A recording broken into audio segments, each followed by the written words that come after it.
Okay. Larry decided we should not drive the RV into town for date night. I had only wanted to do the beehive because it makes my forehead look larger and my face younger, only it doesn't fit in the pickup. Roof's too low. But this time, Larry wanted to go to the city, to the new fancy place that opened up next to the strip club. And we both remembered what happened last time we drove the RV into the city, so I forlornly resigned myself to wearing my hair down. Larry came into the room when I was finishing up. Are you ready yet? He scratched himself.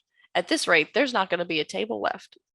I slid the last bobby pin in, heard it made the little click as it interlocked with another, and felt it settle.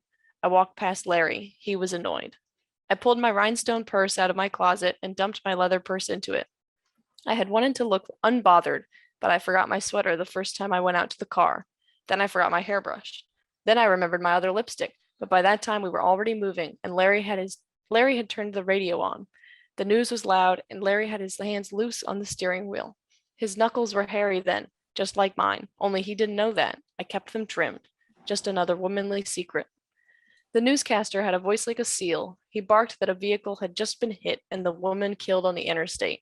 He said it just like that. The vehicle was hit and the woman killed. I changed the station. The new guy said tomorrow's market was looking fruitful. I left him on. Steam billowed out of smokestacks, dissipating into the air above all of us on the highway. In the morning, it would rain back down and fill the planters in front of the stoop, so I'd have to dump them out before work. If I didn't, the moss rows would get all ugly and sad looking. Do you think the plant's why everyone's getting all these cancers now? I asked Larry. He shrugged. He was not bothered by it being so close to us. I could see the clouds forming already. I forgot to put peanuts out for the birds this morning. You'll remember tomorrow, he said. He adjusted himself. I'm going to the doctor soon, right? I nodded. They feel like they're getting in the way. That can't be good. Since the plant's completion a year ago, Larry had begun squirming about and pulling on his crotch, often pairing the behavior with a grimace. For anyone else, any discomfort, let alone an increase in growth, would excite paranoia and compel them towards scheduling an appointment. But Larry would never reach out himself. I frowned. Well, I called last week. The cars in the distance were slowing down. I could see the toll before the bridge coming up. Let's get off soon and skip the bridge. It's rusted through. Larry shrugged again and put the blinker on. He always insisted on driving, even when it meant he had to drop me off and head home again.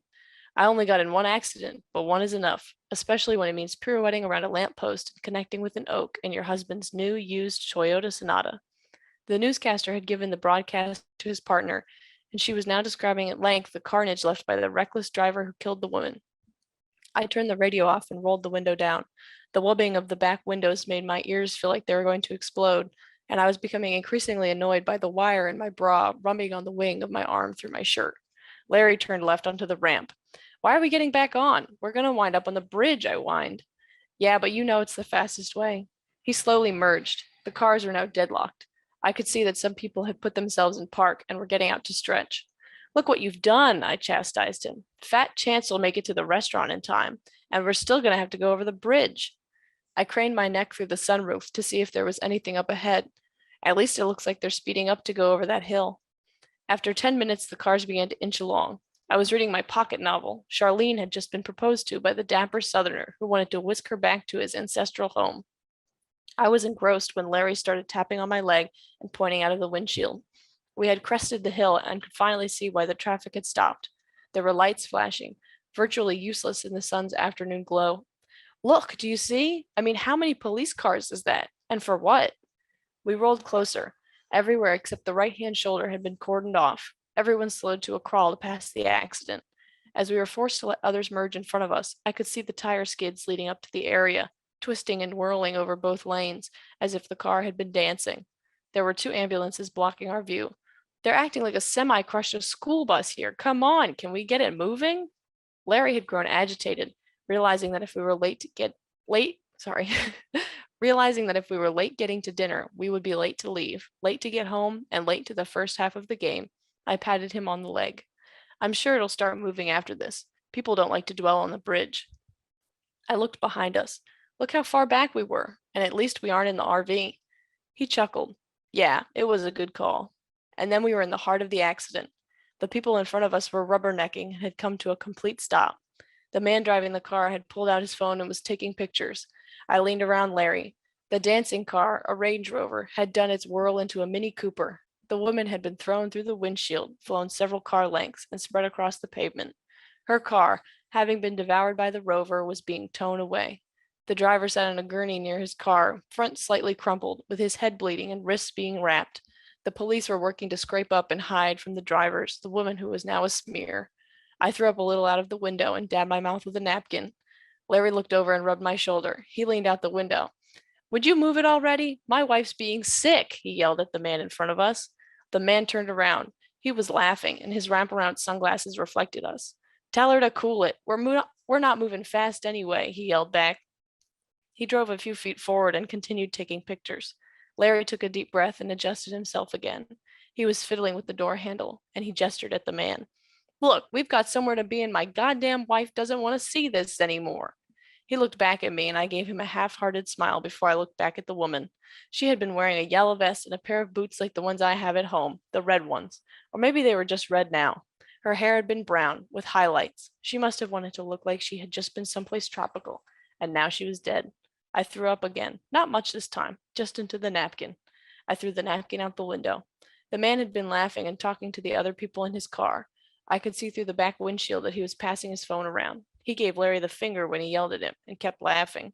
I could see beads of sweat on Larry's forehead.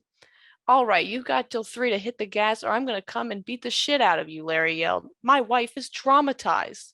He banged his fist on the dash with every word. I looked down into my lap. He was unlocking and relocking the doors again and again. I looked back at the man on the gurney who had laid down.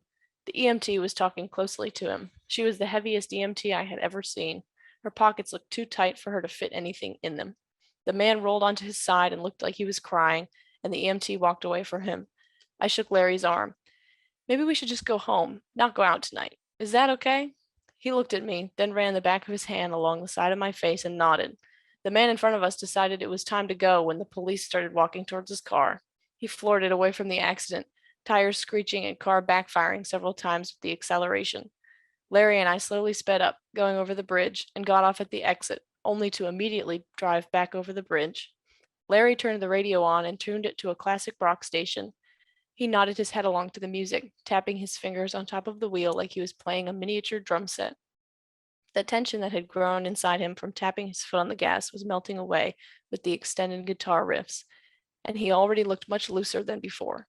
He was looking forward to getting home earlier than expected and catching the commentary that preceded the game. It was hard to hold on to the image of the woman with sound crashing from the speakers. Larry wanted to wipe the moment clean, and the image of my mind did fade more and more the further we drove away. Was the woman's hair blonde or brown? What kind of car had she been driving? I couldn't recall. I could remember the blood, but was it close to the car? My mouth tasted like acid and the back of my throat hurt.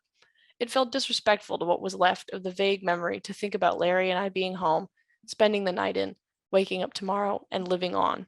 But my mind continued to wander while Larry nodded away and the digital clock on the dash marched on. I started to take the pins out of my hair and put them in the cup holder. I still remembered the woman's red boots, but were they really that much like mine? What had I really seen? In the distance, the plant and its steam were rising up again. Larry pointed at them and shouted over the music, "Almost home!" He was getting more into the song, singing and smacking his palms against the wheel instead of his fingers. He was shaking his head from side to side with the drums. I smiled at him and he smiled back, ceasing the movement of his hands to rest one on my thigh, but continuing to wail away. I looked out of the window at the people in the cars rushing by. None of them looked at me, but I felt comforted knowing they were there. I remembered that I needed to bring the moss rose in when it eventually rained tomorrow.